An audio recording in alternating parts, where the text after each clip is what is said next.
We begin with breaking news connected to ABC 10's Firepower Money investigation. The top regulator for PG&E is stepping down. Marybel Batjer is an appointee of Governor Gavin Newsom.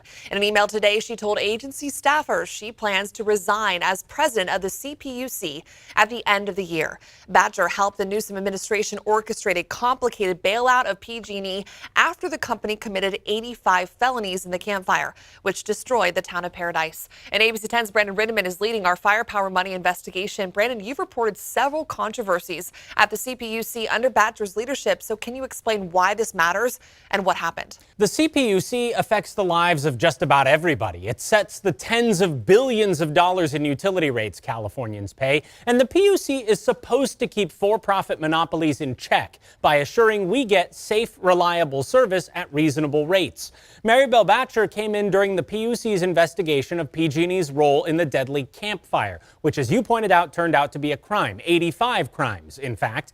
Batjer helped execute the Newsom administration's plan to bail PG&E out of the financial consequences of those crimes. Our investigation found all kinds of troubling facts about how that worked. Batjer never got a confirmation vote that she needed in the past session of the legislature that just wrapped up. And Brandon, you mentioned Batjer's role in bailing out PG&E. Now, you've been investigating this for years now. And for those who haven't been following closely, what did the PUC do for PG&E under her role? A lot. For starters, prosecutors told us the PUC hurt the criminal investigation of PG&E instead of helping it. The PUC made the Camp Fire investigators go get subpoenas in order to get evidence the state already had.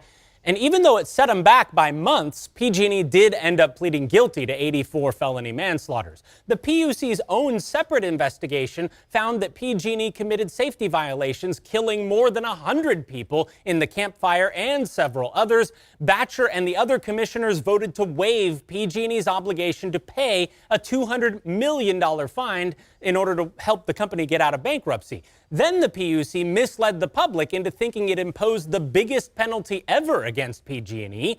The PUC also helped the governor's office write a law helping PG&E get state safety certificates, which protect the company from financial consequences if and when it starts more fires. The former executive director of the agency says Governor Newsom's office micromanaged the agency.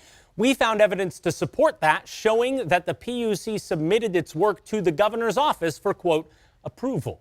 So, Brandon, with Batjer resigning, does this signal a shift in how the PUC plans to operate further? Too soon to say. We're going to have to wait and see who gets appointed to take her place, but we don't see any sign of that kind of change today. Batjer wrote in an email to staff that she is, quote, so proud of the work we have done together, and she praised the PUC for ensuring, quote, access to safe, clean, and affordable utility services. On the safe and clean front, PG&E was just charged with 4 new counts of felony manslaughter just last week, along with environmental crimes in last year's Zog fire. PG&E says it intends to fight those charges. All right. Thank you so much, Brandon. We appreciate your investigation in Firepower Money. Head to firepowermoney.com for more of Brandon's reporting.